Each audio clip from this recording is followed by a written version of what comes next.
Sudah nampak ya? Sudah, Pak. Sudah, Pak. Oke. Jadi sesuai yang saya katakan tadi bahwa hari ini kita ada 2 materi yang akan kita bahas dalam 1 kali pertemuan, harusnya 2 kali pertemuan, tapi tidak apa-apa. Saya rasa karena materi ini berurutan, jadi materi nilai akhir dan urutan kedudukan atau ranking. Ya, kemampuan akhir yang diharapkan setelah mengikuti materi ini, jadi Anda mampu menentukan nilai akhir, Anda mampu mengolah nilai-nilai mentah menjadi nilai akhir, kemudian sekaligus membuat perankingan terhadap nilai akhir tersebut berdasarkan beberapa metode. Karena memang untuk menentukan ranking bisa menggunakan beberapa metode. Nah, nanti sebenarnya intinya kita mau simulasi hari ini. Terkait konsep silahkan nanti Anda pelajari lebih dalam di referensi lain, di buku maupun di Google ataupun dimanapun terserah. Tapi pada intinya hari ini kita akan simulasi terkait bagaimana kita menentukan nilai akhir dan membuat perankingan atas nilai akhir tersebut. Ya, harapannya nanti Anda mampu melakukan hal tersebut. Baik secara manual maupun menggunakan bantuan-bantuan misalnya seperti Microsoft Excel dan lain-lain. Jadi ini beberapa konten yang akan kita bahas di materi nilai akhir. Ada definisi dari nilai akhir, kemudian fungsi nilai akhir itu untuk apa saja, kemudian faktor-faktor yang dijadikan pertimbangan dalam menentukan nilai akhir, kemudian bagaimana teknik yang digunakan untuk melakukan penilaian akhir seperti itu. Nah, seperti yang saya katakan tadi, nanti di belakangan kita akan melakukan simulasi. Jadi yang dimaksud nilai akhir itu adalah angka atau huruf sebagai simbol, ya. Angka atau huruf sebagai simbol tingkat keberhasilan siswa dalam program pendidikan jenjang tertentu dan dalam jangka waktu tertentu. Jadi nilai akhir itu bisa berupa angka, bisa juga berupa huruf, di mana angka atau huruf itu merupakan simbol atau lambang dari tingkat keberhasilan siswa. Tingkat keberhasilan siswa dalam apa? Dalam program pendidikan pada jenjang tertentu dan jangka waktu tertentu. 8, 90, 10, 100 itu kan angka yang merupakan simbol. Simbol dari apa? Simbol dari keberhasilan Anda mengikuti mata kuliah evaluasi hasil belajar misalnya seperti itu. Nah, kan pada program pendidikan jenjang tertentu, jenjangnya apa? S1, semester 5. Jangka waktunya ya kita 1 semester. Itu jadi bisa juga bukan hanya berupa angka, tapi juga bisa berupa huruf A, B, C, atau biasanya ada juga yang berupa frasa ya atau kata. Baik, cukup, tinggi, rendah, sedang, nah seperti itu. Nah, itu merupakan simbol-simbol yang itu adalah representasi atau lambang dari tingkat keberhasilan Anda. Oleh karena itu, simbol atau angka tadi juga akan bergradasi dari tingkat yang tinggi, sedang, sampai ke yang paling rendah, yang akan dinyatakan dalam urutan. Seperti itu. Nah, urutan itu nanti, itulah yang disebut dengan rankingan. Nah, terkait fungsi nilai akhir, paling tidak ada 4 fungsi, yaitu sebagai berfungsi secara administrasi, fungsi informatif, fungsi bimbingan, dan fungsi instruksional. Ya, kalau secara administrasi ya tentu nilai akhir itu bisa menyatakan apakah Anda lulus pada mata kuliah tertentu atau pada jenjang tertentu. Dulu kan waktu saya sekolah itu ada namanya EBTANAS. Nah, EBTANAS itu di dalamnya berupa angka-angka. Nah, itulah yang mencerminkan apakah nanti saya lulus atau tidak. Jadi berdasarkan nilai tersebut dijadikan patokan oleh pendidik untuk mengambil kebijakan atau untuk menentukan apakah satu siswa itu lulus atau tidak lulus, atau tamat atau tidak tamat gitu. Kemudian juga bisa digunakan untuk menempatkan siswa pada kelompok atau bidang sesuai dengan kemampuannya. Ya misalnya tes seleksi seperti itu. Atau kalaupun misalnya dilakukan di kelas, ya bisa saja jika memang ada siswa yang ketinggalan jauh dengan teman-teman sekelasnya, ya bisa jadi berdasarkan nilai itu guru kemudian memindahkan ya siswa tersebut ke kelas yang paling tidak tingkat kemampuannya tidak terlalu jauh dengan dia. Gitu. Nah, selain itu juga bisa digunakan apakah siswa layak diberi beasiswa atau tidak. Nah, DSV nggak tahu apakah ada beasiswa kan, tapi apakah itu berdasarkan nilai ataukah enggak. Kalau dulu kan ada namanya beasiswa apa itu, bidik misi. Nah, bidik misi itu kan memang berdasarkan nilai juga ya. Dapat menentukan apakah siswa dapat diberikan rekomendasi atau tidak untuk menempuh suatu kegiatan atau perlombaan tertentu, itu juga bisa digunakan. Kemudian memberikan gambaran tentang prestasi belajar siswa kepada pemakai tenaga kerja. Nah, ketika Anda lulus, ketika Anda membuat lamaran, ada juga perusahaan atau sekolah tertentu yang menyarankan melampirkan transkrip nilai. Ya, karena memang berdasarkan transkrip nilai itu mereka akan mempertimbangkan apakah calon pelamar si pelamar ini cocok atau tidak.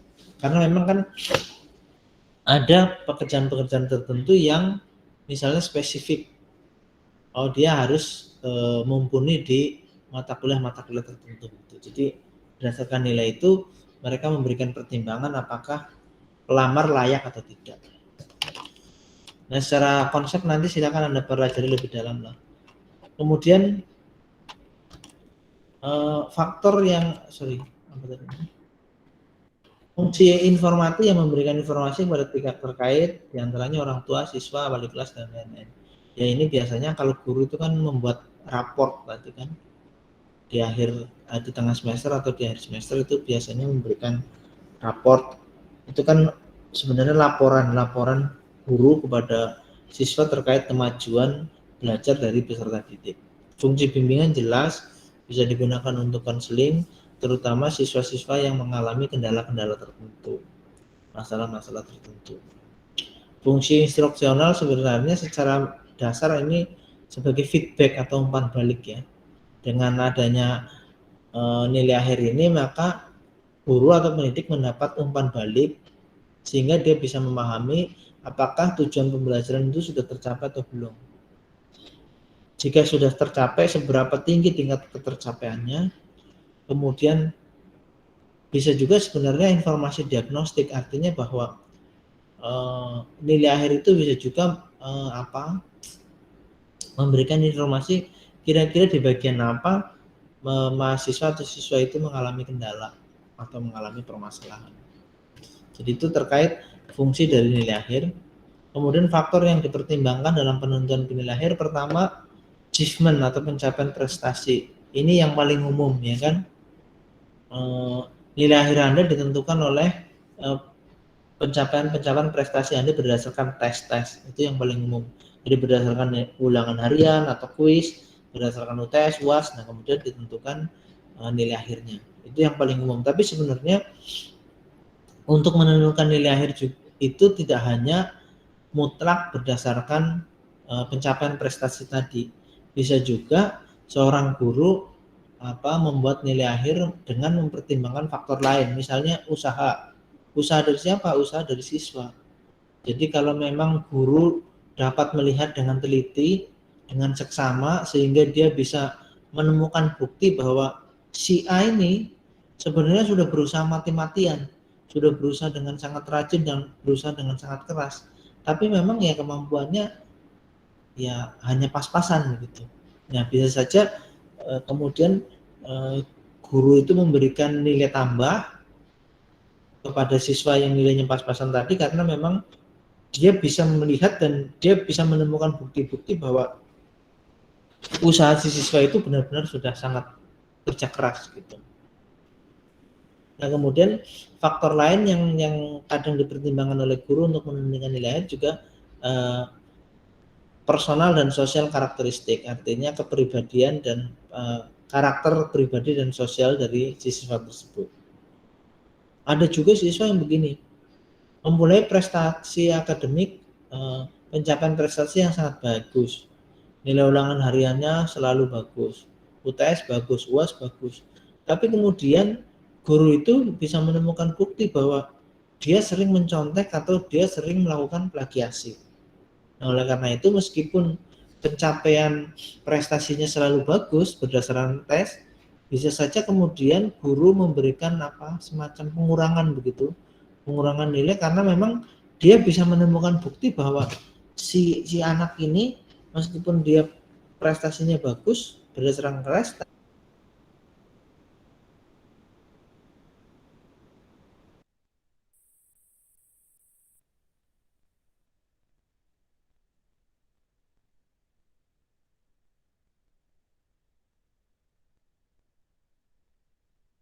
perlu dipertimbangkan oleh guru untuk membuat penentuan nilai akhir. Sampai sini ada yang mau ditanyakan sebelum saya lanjut?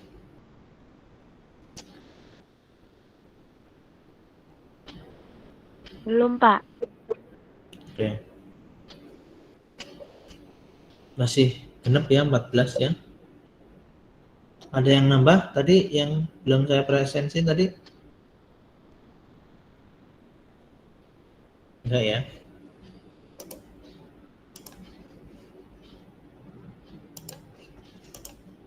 Nah, sebenarnya ada banyak sekali teknik yang bisa kita gunakan untuk menentukan nilai akhir. Tapi di materi ini kita ambil dua teknik yang saya rasa ini adalah teknik yang sederhana, mudah dipahami dan mudah diaplikasikan. Sebenarnya banyak juga teknik-teknik lain. Kalau ini kan hanya memberikan bobot saja. Ada juga teknik yang memberikan persentase. Misalnya tugas 25%. Nah, tugas itu kan nanti bisa terdiri dari tugas 1, tugas 2, tugas 3. Tetapi rata-rata dari tugas itu seberapapun maksimal nilainya dia akan menjadi hanya 25%. Nah, kemudian nanti ada kuis misalnya. Kuis 1, kuis 2, kuis 3 itu misalnya 25%. Kemudian nanti ada UTS 25%, UAS 25%. Ada juga yang menggunakan teknik seperti itu. Tapi apapun tekniknya, sejauh Anda bisa membuat formula yang bagus, tepat, itu sah-sah saja. Artinya formula itu artinya bisa dipertanggungjawabkan. Benar, bukan asal-asalan dalam menentukan nilai akhir. Kalaupun Anda memberikan bobot atau memberikan persentase yang berbeda, maka itu pun harus dapat dipertanggungjawabkan. Kenapa itu diberikan bobot berbeda? Seperti itu. Misalnya bobot tugas 90%, UTS, UAS hanya 5%. Ya bisa saja. Sejauh Anda mampu menjelaskan kenapa bisa seperti itu gitu loh. Ya. Tapi ya pada umumnya ada porsi yang seimbang seperti itu. Tidak kemudian salah satu komponen itu sangat dominan sementara yang lain bobotnya atau persentasenya sangat kecil. Ya ada perimbangan karena biasanya antara tugas, UTS dan UAS kan memang secara bobot secara konten maupun kesulitan juga tidak terlalu jauh seperti itu. Nah, ada dua teknik nanti yang akan kita gunakan. Teknik satu ini kita menggunakan F ini diartikan sebagai nilai formatif. Ya. Nilai formatif itu bisa berupa nilai ulangan harian atau kuis. Ya. Kemudian S ini nanti adalah nilai sumatif. Jadi di teknik yang satu ini nilai sumatif ini diberi bobot 2. Sementara nilai formatif berupa ulangan-ulangan harian tidak diberikan bobot. Nah, cara penghitungannya NA ini nilai akhir ini nanti kita akan merata-ratakan nilai ulangan harian.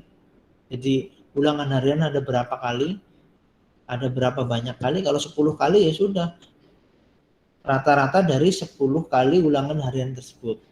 Nah, untuk menghitung rata-rata kan jumlah ulangan harian itu ditotalkan kemudian dibagi dengan seberapa banyak kali ulangan harian dilakukan. Nah, kemudian ditambahkan dengan 2 kali S, artinya 2 kali nilai tes sumatif. Ya, misalnya nilai tes sumatifnya dapat 80, berarti dikalikan 2. Nah, kemudian dibagi dengan 3. 3 ini adalah bobot tes secara keseluruhan. Itu teknik yang pertama. Nanti kita simulasi lagi biar lebih jelas. Teknik yang kedua, nilai akhir ini diperoleh dengan mengalihkan bobot tugas, T itu tugas yang diberi bobot 2, kemudian ditambah dengan H itu ulangan harian yang diberi bobot 3, dan ditambah dengan U itu ulangan umum yang diberi bobot 5. Kemudian dibagi dengan jumlah bobot secara keseluruhan, yaitu dalam hal ini adalah 10. Apakah Anda bisa boleh atau merubah jumlah bobot ini? Boleh-boleh saja. Bisa jadi Anda bobot dari nilai tugas itu lebih tinggi daripada bobot ulangan harian. Seperti itu. Sejauh apa? Ya sejauh Anda bisa menjelaskan secara rasional kenapa bobot ini lebih besar dibanding bobot komponen yang lainnya. Seperti itu. Sampai sini ada yang mau ditanyakan?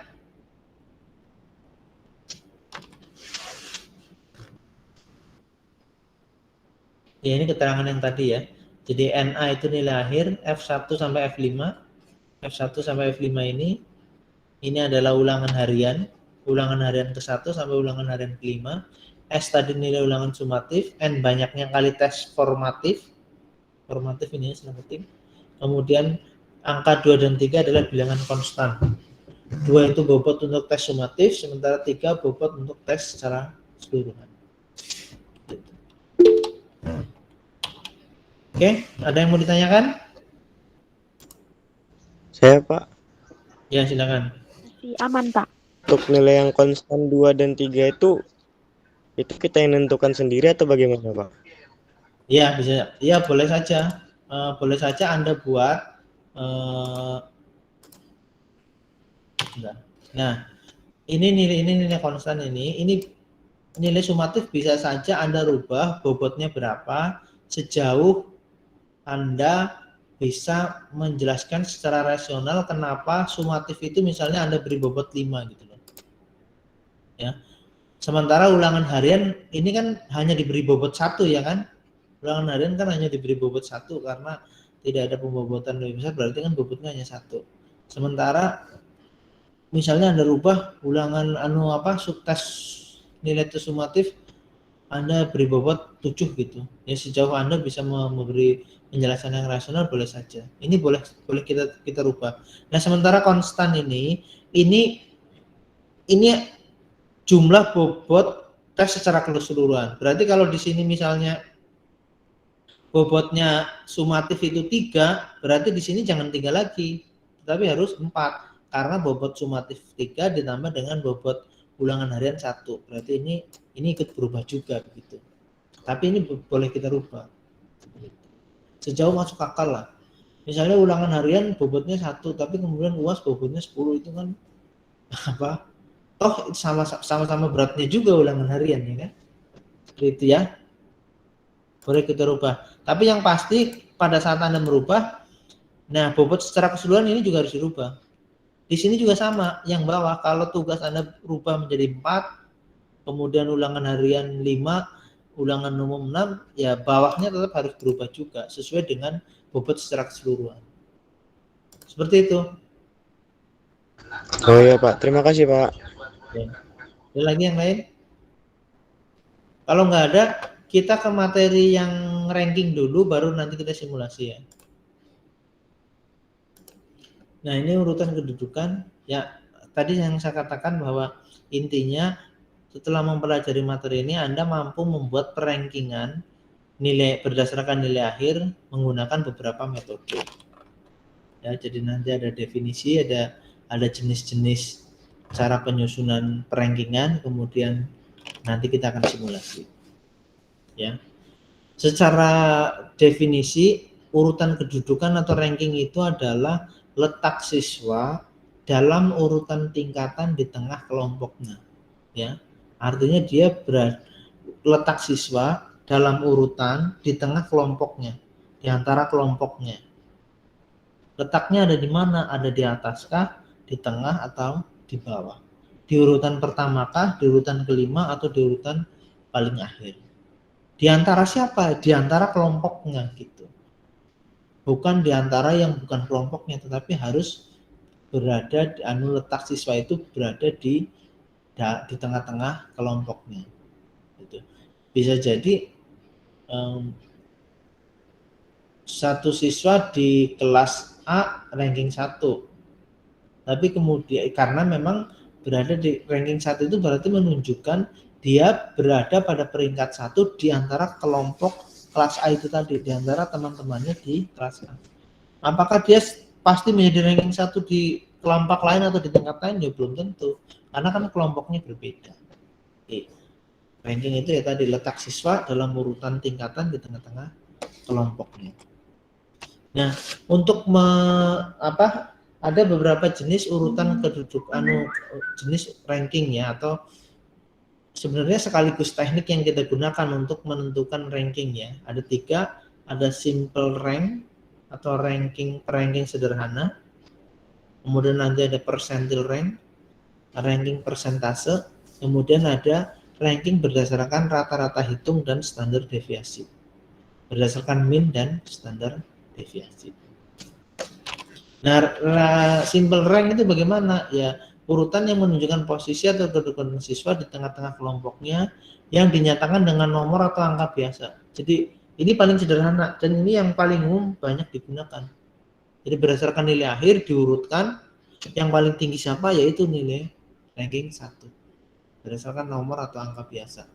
Yang setelah diurutkan dari yang paling tinggi atau paling besar ke yang paling rendah atau paling kecil.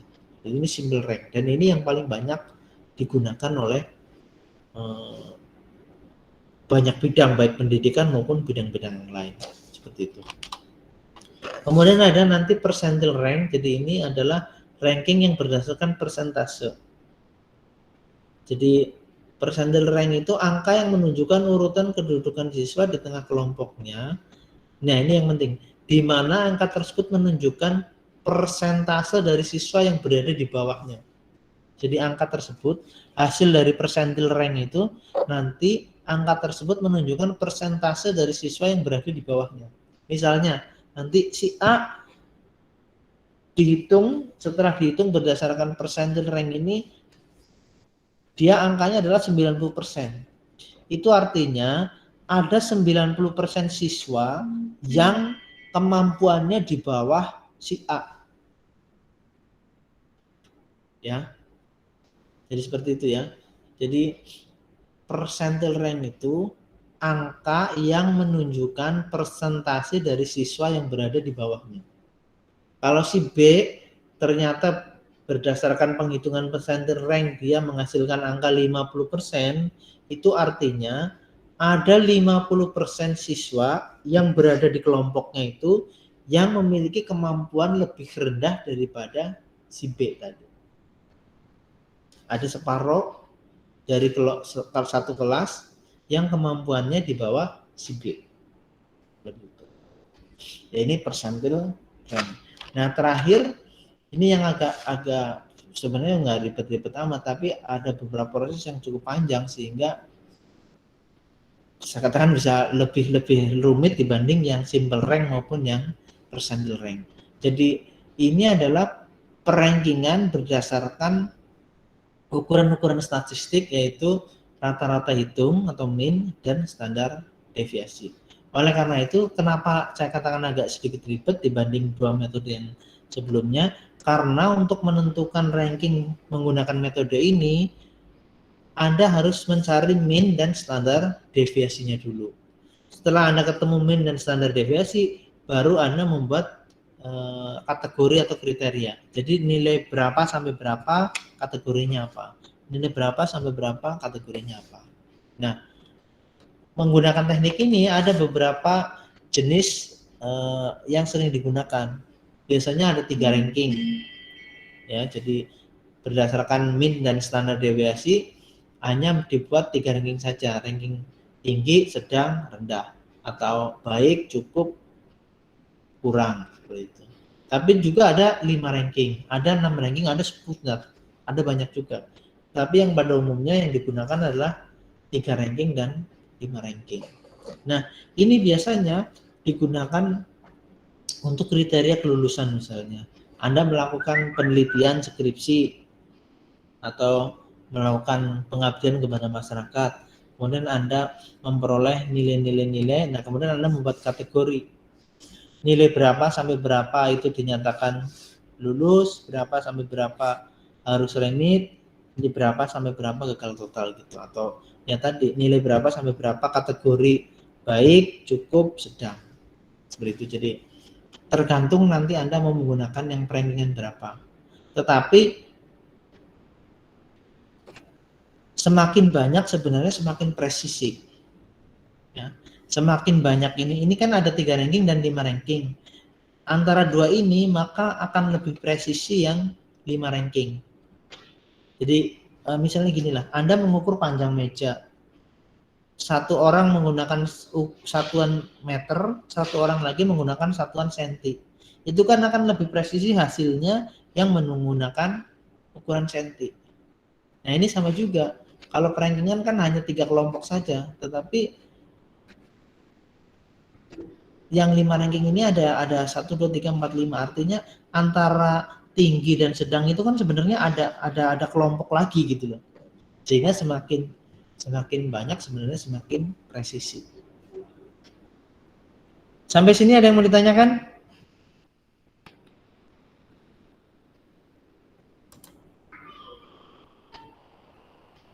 Mudah-mudahan Anda nggak tidur ya. Oke, kalau nggak ada berarti kita langsung simulasi saja. Kelihatan nggak di itu? Terlalu kecil banget nggak? Kelihatan Pak, bisa di zoom nanti Pak, kalau lewat HP. Oke. Nah, kita simulasi menentukan nilai akhir sekaligus membuat ranking berdasarkan 3 metode tadi, berdasarkan simple rank, berdasarkan percentile rank, dan berdasarkan mean dan standar deviasi rank. Nah, ini saya simulasikan ada 10 siswa ya, dari Anto sampai Yanti, ini siswanya. Kemudian mereka sudah melakukan atau menjalani 5 kali ulangan harian, 5 kali tes formatif F1 sampai F5 dan 1 kali tes sumatif. Nah, jadi angka-angka ini adalah nilai mentah. Ini nilai mentah yang Anda harus olah untuk jadikan nilai akhir. Nah, berdasarkan nilai akhir itu nanti Anda tentukan siswa ini lulus atau tidak, siswa ini naik kelas atau tidak. Jadi kalau nanti Anda jadi guru, ya di akhir Anda punya kumpulan nilai-nilai data-data mentah seperti ini, kemudian Anda olah menjadi nilai akhir. Nah, karena ini kita simulasikan menggunakan yang teknik pertama saja, ya. Nanti teknik kedua silakan Anda simulasi sendiri di rumah. Jadi ini teknik yang akan kita gunakan untuk menentukan nilai akhir data mentah tadi. Jadi kita gunakan nilai akhir teknik pertama yaitu rata-rata dari ulangan harian ditambah dengan 2 kali nilai sumatif dibagi dengan 3. Nah, karena kita harus merata-rata, maka langkah pertama ya kita harus menjumlahkan nilai ini dulu semua. Nilai ulangan harian dulu kita jumlahkan. Kalau di Excel saya rasa itu lebih mudah dibanding dengan manual dan lebih cepat seperti itu. Karena kita dengan rumus yang sama, kita sekali hitung bisa digunakan untuk yang lain. Nah, ini kita sudah ketemu jumlah total nilai ulangan harian dari si Anto. Nah, kita juga akan menjumlahkan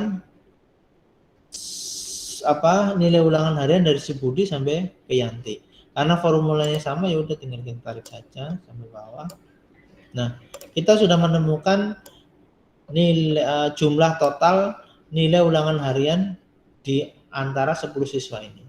Karena tadi kita diminta untuk mencari rata-ratanya, ya kan? Kita diminta untuk ini yang F1 tambah F2, F3, F5, Fn per N itu kan kita diminta untuk mencari rata-ratanya, ya makanya sudah tinggal berarti jumlah total ulangan harian dibagi dengan berapa kali banyaknya ulangan harian. Karena ini ulangan hariannya sebanyak 5 kali, ya berarti jumlah total ini kita bagi dengan 5.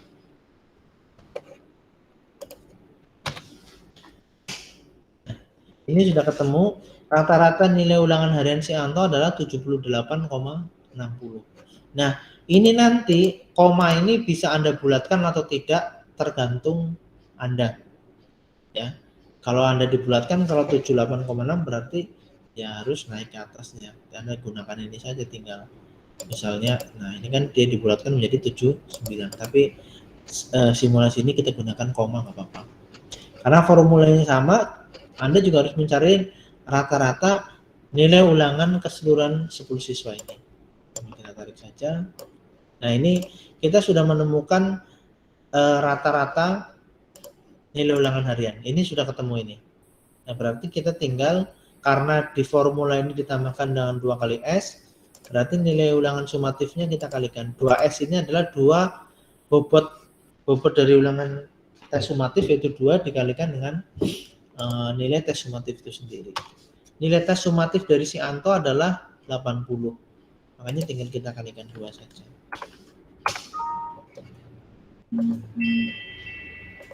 Kenapa tadi ada salah? Benar ya? Oh, salah.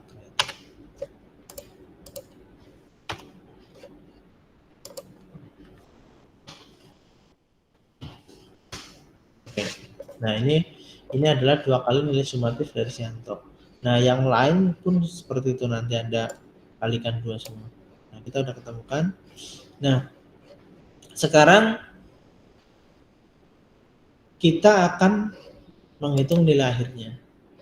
Berdasarkan formula ini kan rata-rata nilai ulangan harian ditambah dengan 2 kali nilai sumatif dibagi 3. Ya sudah, kita ketemu, berarti langsung sangat gampang. Nilai akhirnya berarti karena rata-ratanya kita udah ketemu tadi, ini rata-rata ditambah dengan 2 kali ini dibagi 3. Oke, karena ada 2 model penjumlahan yang berbeda, Anda harus kasih kurung. Karena kalau nggak dipisahkan dengan kurung nanti hasilnya bisa berbeda. Yang setara harus dalam 1 kurung, kemudian yang berbeda, pembagian kan tingkatannya lebih tinggi, maka harus dibedakan. Dibagi dengan 3. Jadi nilai akhir dari si Anto adalah 79,53. Nah, yang lain ya sudah tinggal kita.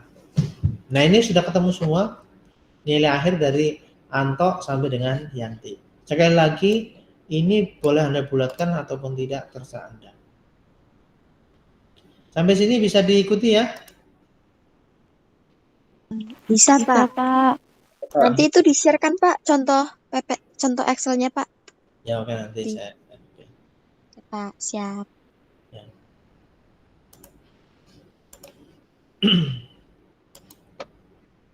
Nah, ini nilai akhir tadi ya. Ini kita udah ketemu nilai akhir.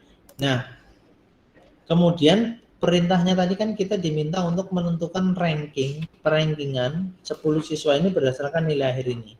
Menggunakan metode simple rank. Oke. Simple rank ini kan urutan berdasarkan angka biasa. Artinya setelah kita ketemu nilai akhir ini kita urutkan dari yang tertinggi sampai yang terendah. Baru kita bisa menentukan siapa yang ranking 1, siapa yang ranking pilot paling terakhir gitu. Ya. Kita urutkan saja, kita pakai di paste di tempat lain. Nah, kita tinggal urutkan menggunakan sort filter ini dari besar ke kecil. Oke.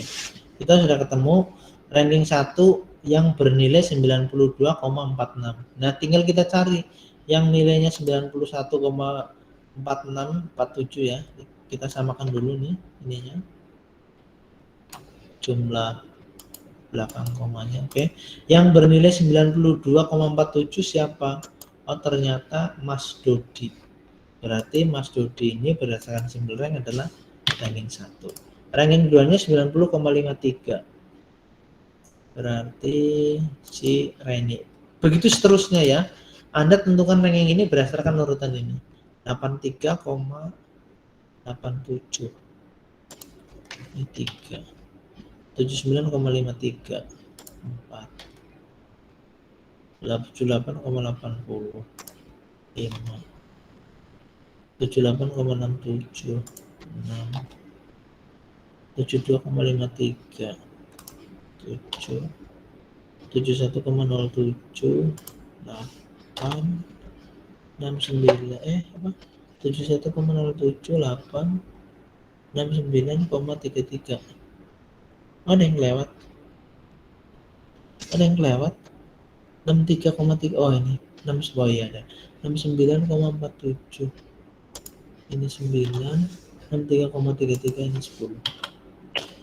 Nah, berdasarkan simple rank si Dodi ini ranking 1 karena nilainya paling tinggi. Nilainya paling tinggi si Dodi 92,47. Sementara ranking paling rendah dengan jumlah total nilai akhir 63,3 adalah si Gunawan. Si Gunawan ini paling bodoh. Ya berdasarkan simple rank. Jadi sorry ini jangan ini supaya nggak bingungin.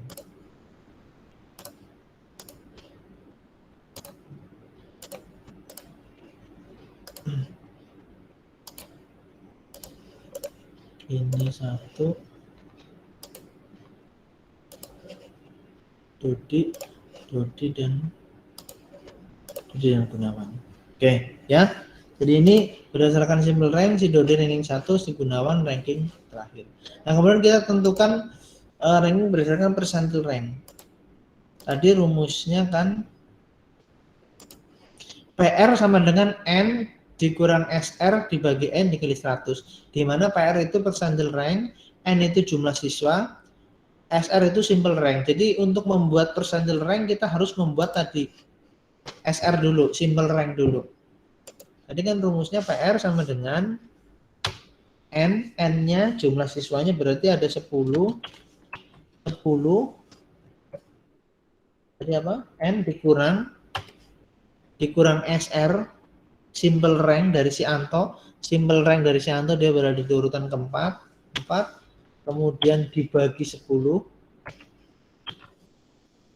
Kemudian dikalikan 100. Nah, ingat nih, kalau ada tingkatan penjumlahan yang berbeda, maka Anda harus pisahkan. Ini kalau Anda nggak pisahkan, berarti 10 dikurang 4 dibagi 10 dikali 100. Artinya begitu kalau Anda nggak pisahkan dalam kurung. Karena tingkatannya berbeda. Tingkatan min dikali dengan kali kan lebih tinggi kali. Nah, oh iya 60. Ini artinya 60 ini 60% ya. 60 ini 60%.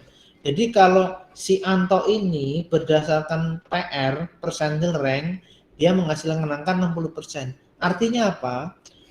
Ada 60% siswa di kelas ini yang kemampuannya di bawah si Anto. Karena ini jumlahnya 10, 60% dari 10 kan berarti ada 6. Jadi ada 6 siswa yang kemampuannya di bawah si Anto. Begitu. Nah ini nanti yang ini sama.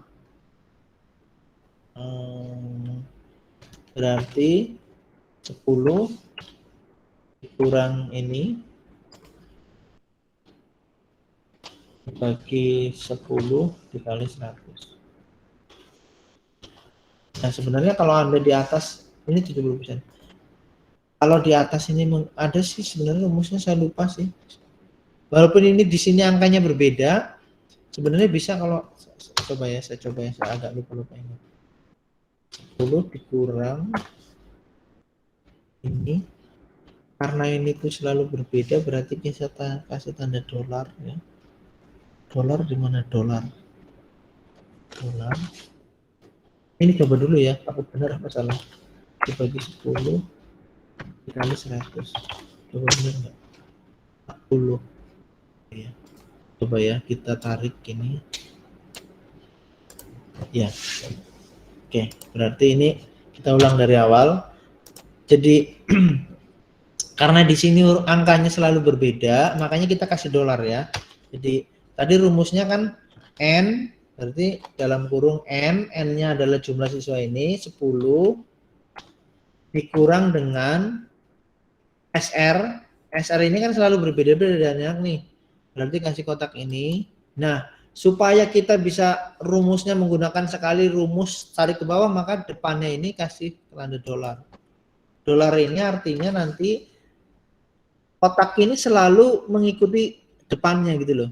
Jadi kalau yang mau dihitung sini berarti ini yang di sini O3, bukan lagi ke O2. Tapi kalau Anda nggak kasih dolar, maka akan selalu rumusnya 10 dikurang ini O2, yaitu 4. Selalu seperti itu ya. Makanya Anda kasih dolar. Dibagi dengan N, 10 dikali dengan 100. Oke. Nah ini udah ketemu, berarti udah ke bawahnya tinggal tarik. Oke. Jadi ini artinya Anto dia berdasarkan PR itu 60%, artinya ada 60% siswa di kelas ini yang kemampuannya di bawah si Anto. 70 si Budi, ada 70% siswa yang kemampuannya di bawah si Budi. Nah, yang paling tinggi adalah si Dodi, 90. Artinya ada 90% siswa yang kemampuannya di bawah si Dodi. Karena jumlahnya ini 10, 90% dari 10, 90% dikali 10 dibagi 100. Nah, berarti ada 9 siswa yang kemampuannya di bawah si Dodi. Berarti Dodi paling pinter juga menurut simple rank. Ada 9 siswa dari 10 orang yang kemampuannya di bawah si Dodi. Nah, si Gunawan ini 0%. Ada 0% siswa yang kemampuannya di bawah Gunawan. Berarti dia yang paling bodoh gitu loh. Ya.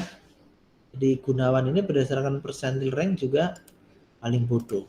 Karena nggak ada yang lebih bodoh dari dia gitu loh. Nggak ada yang kemampuannya di bawah si Gunawan gitu. Berarti dia udah apa? Bodohnya bodoh gitu loh di kelas ini. Gitu ya. Nah, ini persentil rank, penentuan ranking berdasarkan persentase. Nah, terakhir kita akan menentukan rank berdasarkan min dan standar deviasi. Kita lihat formulanya. Nah, ini tadi kelewat ya, belum dijelaskan. Untuk menghitung rankingan berdasarkan min dan standar deviasi, maka kita harus langkah pertama adalah mencari min dulu, rata-rata, kemudian kita mencari standar deviasi. Nah, ini formula yang digunakan untuk mencari standar deviasi. Standar deviasi itu akar dari jumlah X kuadrat. Nah, ini berarti kita harus mencari jumlah X kuadrat. X itu nilai akhir tadi. Ini X. Ini X nilai akhir. Karena di formula ini kita diminta untuk jumlah X kuadrat, maka kita butuh tabel bantuan, yaitu kuadrat dari nilai akhir masing-masing siswa. Ya. Jadi makanya saya buat NA kuadrat. Ini artinya nilai kuadrat akhir. Itu pertama. Yang kedua, karena ini kita diminta, kita diminta jumlah kuadrat per N, maka kita juga harus jumlahkan ini semua. Jumlahkan nilai akhir, ini kita jumlahkan, dan nilai akhir yang sudah dikuadratkan kita jumlahkan juga. Jadi kita buat tabel bantuan nilai kuadrat, nilai akhir kuadrat. Berarti kalau di Excel untuk membuat nilai kuadrat Anda bisa menggunakan simbol topi dikali 2. Ini adalah nilai kuadrat dari nilai akhir si Anto. Nah, ini semua sama kita kuadratkan. Nah, baru kita jumlahkan sum. Kita gunakan sum saja. Ini adalah jumlah nilai akhir atau jumlah X, sementara ini adalah jumlah bukan kuadrat jadinya. Tadi kehitung rumus berarti. Nah, di sini kita zoom juga. Ya, ini kita tulis ya. Jumlah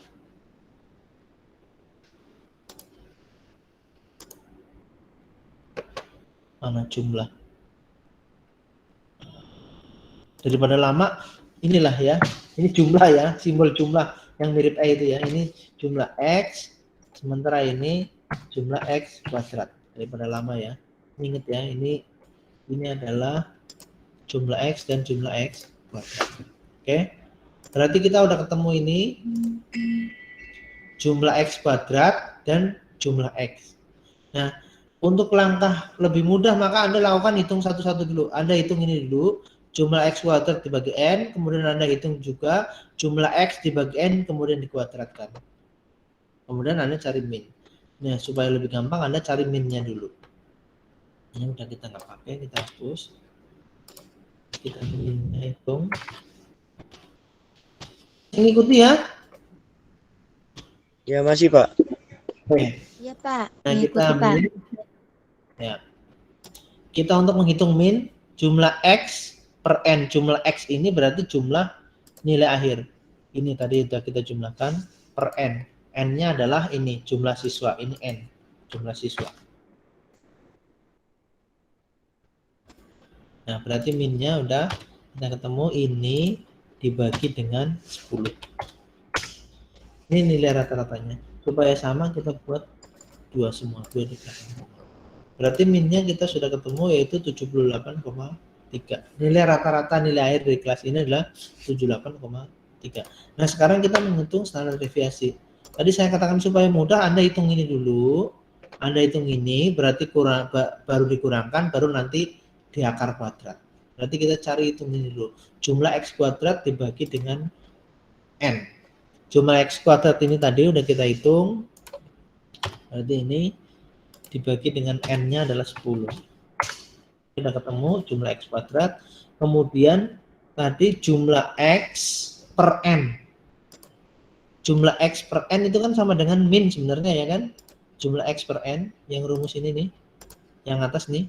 Jumlah X per N ini kan sama dengan min tadi rata-rata yang dikuadratkan. Berarti karena kita udah ketemu minnya, sudah.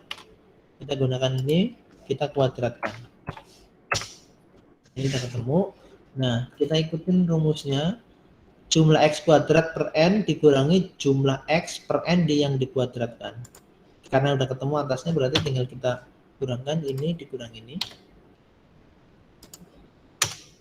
Nah, perintahnya tadi, formulanya ini kan di akar dari tadi. Akar dari jumlah X kuadrat per N dikurang jumlah X per N yang dikuadratkan. Berarti tinggal kita cari akarnya. Untuk mencari akar di Excel Anda bisa gunakan SQRT. SQRT. SQRT itu untuk mencari akar. Akar dari 77,01. Oke, sudah ketemu. 8,777 karena ini kita 2. Oke. Ya. Ini minnya. Ini min yang kuning, ini standar deviasinya. Nah, setelah kita ketemu min dan standar deviasi, baru kita gunakan formula ini. Rankingan 3 atau 5 ranking. Di simulasi ini tadi saya katakan 5 itu lebih rigid, lebih presisi dibanding 3 ranking. Maka kita akan simulasi menggunakan 5 ranking. Ya. Berarti M min ditambah 1,5 dikali standar deviasi. Kita hitung itu dulu ya. Min ini ditambah dengan, karena ada perkalian tadi, berarti harus dikasih dalam kurung 1,5 dikali dengan standar deviasi. Kita sudah ketemu. Ini nanti akan kita gunakan, angka ini akan kita gunakan untuk menentukan nilai berapa sampai berapa yang kategori kurang, sangat kurang, berapa sampai berapa yang kategori kurang, berapa sampai berapa cukup, berapa sampai berapa baik, berapa sampai berapa baik sekali. Jadi untuk itu kita hitung dulu. Yang kedua tadi kan min ditambah dengan 0,5 dikali dengan standar deviasi. Terus bawahnya min dikurang 0,5 dikali dengan standar deviasi. Bawahnya lagi min dikurang 1,5 dikali standar deviasi. Oke, ini udah ketemu ini, berarti untuk menentukan yang baik sekali itu kita ini patokannya ini. Berarti yang baik sekali BS itu adalah nilai dari ini 91,20 harus di atasnya ini, ya kan? 91,20 ke atas. Artinya anak yang memiliki nilai 91,20 ke atas, dia berada di kategori baik sekali. Ya. Kemudian kategori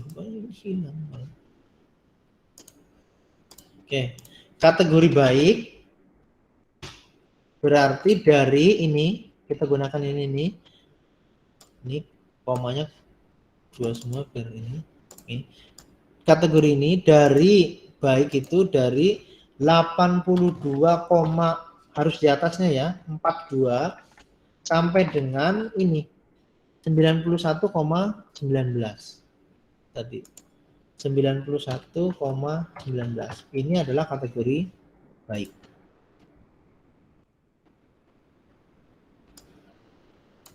Ya, ini bukan min ya tapi sampai ya. Nah, yang kategori cukup berarti kita gunakan ini, tapi di atasnya berarti 73,64, 65 sampai dengan ini 82,41. Ini kategori cukup.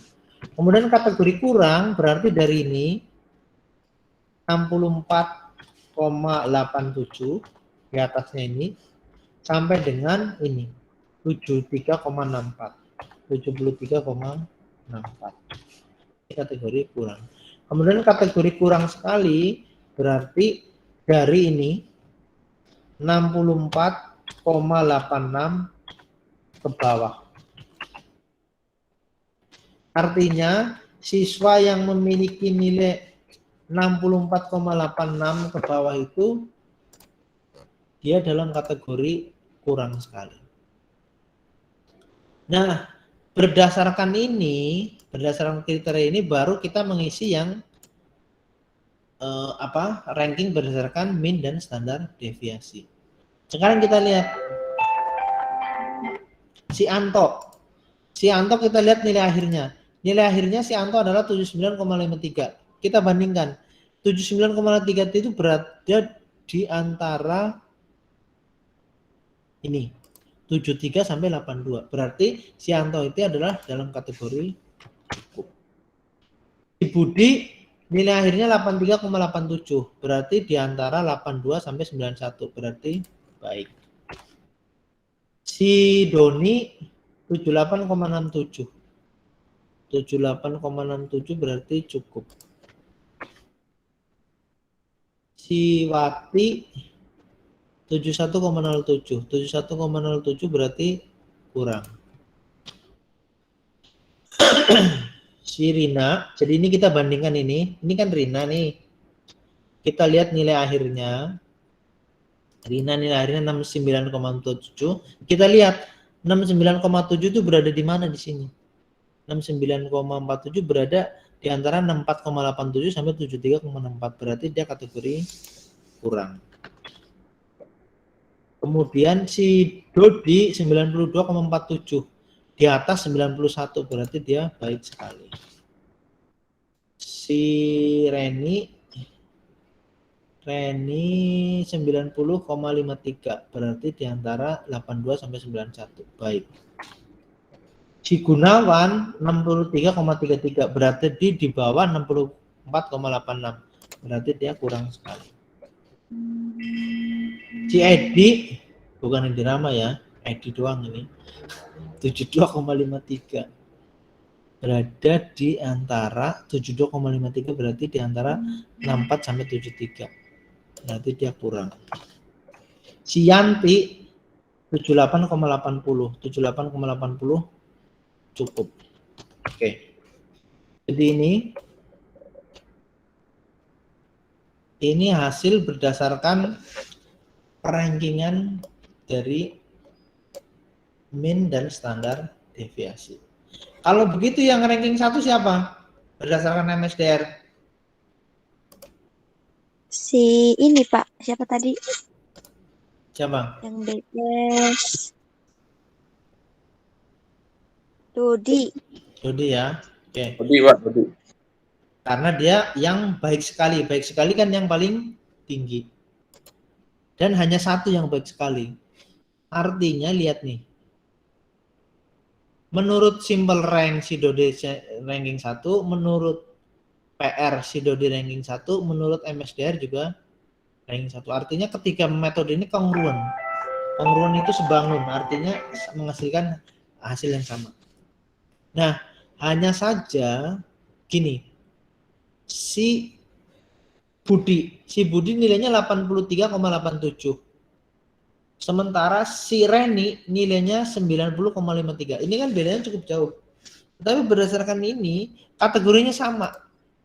B ini BS ini berarti kan ranking 1.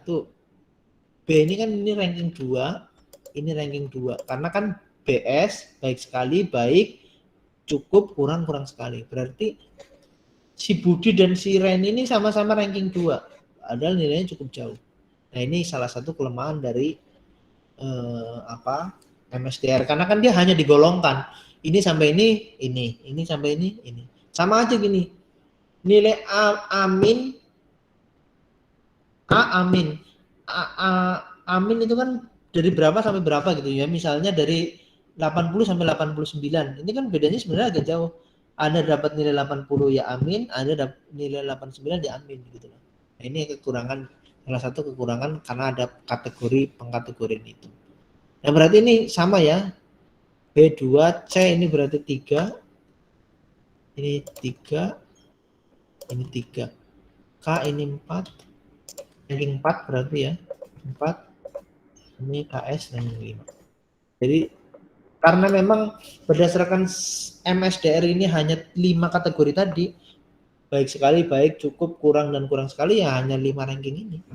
Ranking itu aja ada yang sama. Nah, itu salah satu kelemahannya. Nah, sekarang pertanyaan begini, seandainya di simple rank ini kan urutan dari yang tinggi ke atas. Jika ada yang nilainya sama, misalnya nih 78, 6, 76, 75, 70. Nah, 78 ini kan ranking 1. Nah, ranking 2-nya ternyata ada 2 nih nilainya sama. Kalau di simple rank berarti Anda tinggal tambahkan saja. 2 ditambah 3 karena dia berada di antara ranking 2 dan ranking 3.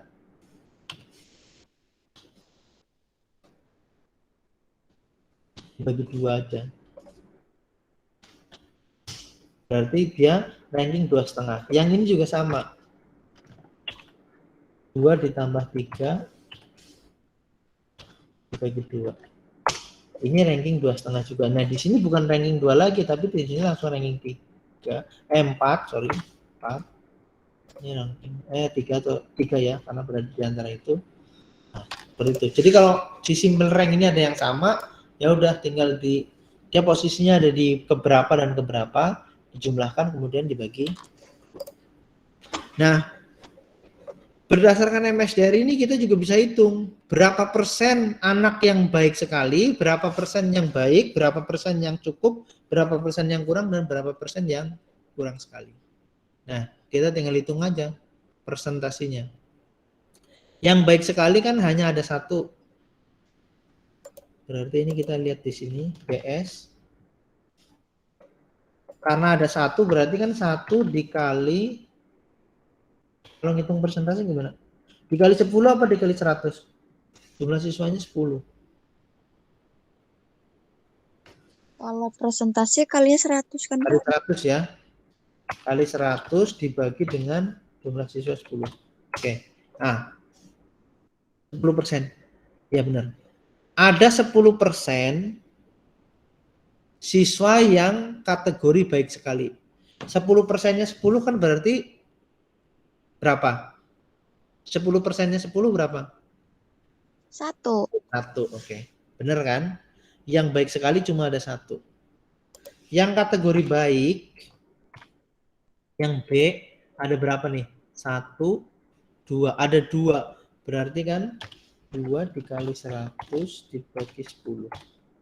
Ada 20% anak yang dalam kategori baik. 20% dari 10 adalah 2 anak. Pas, berarti betul.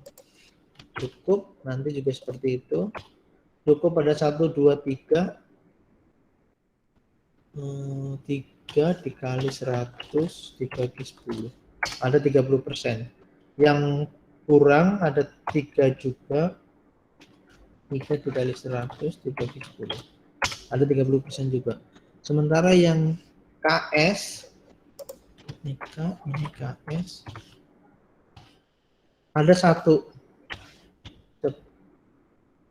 1 dikali 100 dibagi 10. Ada 10% yang kurang sekali. Coba kita totalkan. Kalau ini benar totalnya 100 berarti ya benar. Oke, benar ya. Berarti ada 10% anak dalam kategori baik sekali, ada 20% anak dalam kategori baik, ada 30% ini persen ya. Ini persen belakangnya ya. Ya. Ada 30% anak dalam kategori cukup, ada 30% anak dalam kategori kurang, ada 10% dalam kategori kurang sekali. Oke, sampai sini ada yang mau ditanyakan? Saya pribadi masih aman, Pak. Oke, yang lain bisa ngikuti ya? Bisa, Pak. Saya masih bisa, Pak. Oke. Kalau nggak ada pertanyaan, terima kasih atas perhatiannya. Saya akhiri kelas hari ini. Selamat siang, Namo Buddhaya. Mohon maaf jika dalam satu semester ini ada banyak kesalahan yang saya lakukan, ada banyak hal yang kurang berkenan di hati Anda. Mudah-mudahan Anda berkenan memaafkan. Mohon maaf juga sering kosong. Ya itulah kelemahan sering kosongnya. Ya mudah-mudahan Anda bisa mempelajari materi ini dari sumber yang lain. Terima kasih atas kebersamaannya dalam satu semester ini. Sebagai bukti saya lampiran bukti nanti di laporan akademik, mohon berkenan meng-on-kan kameranya semua. Ini ada berapa orang yang hilang nih? Coba dihubungi suruh join lagi. Atau memang, oh iya tadi kan memang ada yang nggak masuk ya. Ada 3 orang nggak masuk ya. Iwansa, Wira, dan Yayang nggak masuk emang ya hari ini ya. 3 orang itu ya. Mas Yayang udah masuk, Pak. Coba, Iwansa masuk, Pak. masuk. Iwansa masuk.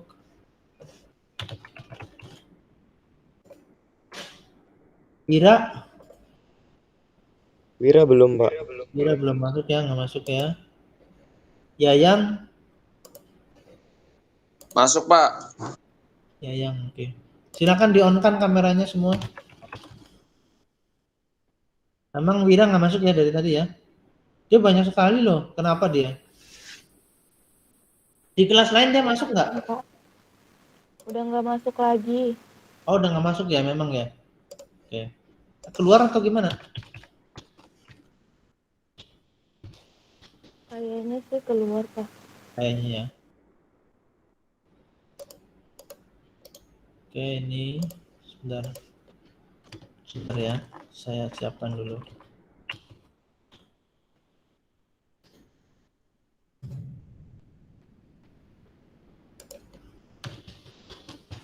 Oke, berarti masuk semua ya. Kok cuma 13 ya? Kita kelas berarti ada 15. Kabur kemana ini?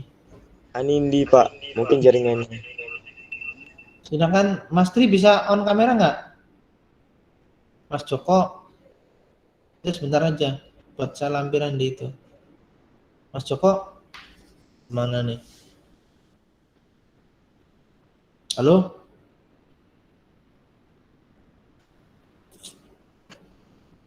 Dia on terus. Kemana nih? Mas Tri juga kemana nih? Saya kalau begini. Ya, Pak. Ya, on kan kameranya. Kamu mau jadi artis nggak? Mau dipoto ini? Kamu ada di mana?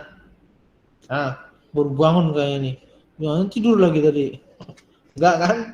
Kamu ada di mana ini? Gimana, Pak? Kamu ada di mana? Di asrama, Pak. Oh, ya. Oke. Ya, 1, 2, 3, 4, 5, 6.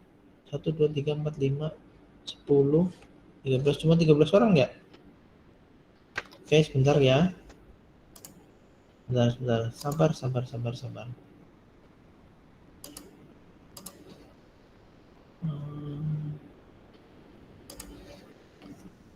Eval 5C. Oke, sekali lagi saya pakai ini snipping tool dulu. Snipping tool.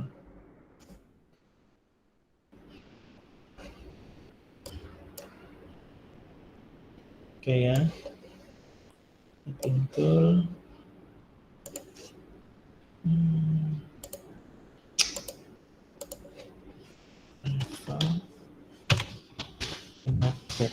Ini kan 5C benar ya? Iya, Pak. Oke. Terima kasih sudah berkenan meng-on-kan kameranya. Sudah kelihatan cantik-cantik dan ganteng-gantengnya. Mudah-mudahan nanti kalau ketemu pas tatap muka saya ingat. Jadi saya bisa menyapa Anda. Karena 1 semester saya nggak pernah lihat wajah Anda loh. Karena Anda jarang sekali on kamera kan. Ya anggap saja lah. Oke, terima kasih atas kebersamaannya dalam 1 semester ini. Sekali lagi kalau ada banyak hal yang kurang berkenan saya mohon maaf. Sampai jumpa di semester berikutnya jika kita ada jodoh di mata kuliah yang lain. Selamat pagi, Nama Budaya. Selamat pagi, Pak. Selamat pagi, Pak. Nama budaya. Jangan live dulu. Selamat pagi, Nama Budaya. Jangan live dulu. Gini, Anda latihan menghitung tadi ya di rumah ya. Latihan membuat nilai akhir dan rank. Nanti saya share data mentahnya. Anda silahkan latihan ya. Terima kasih. Silahkan yang mau live. Iya, Pak. Ya. Ini Bang. Ya. Oke, Pak. Izin live ya, Pak. Silakan.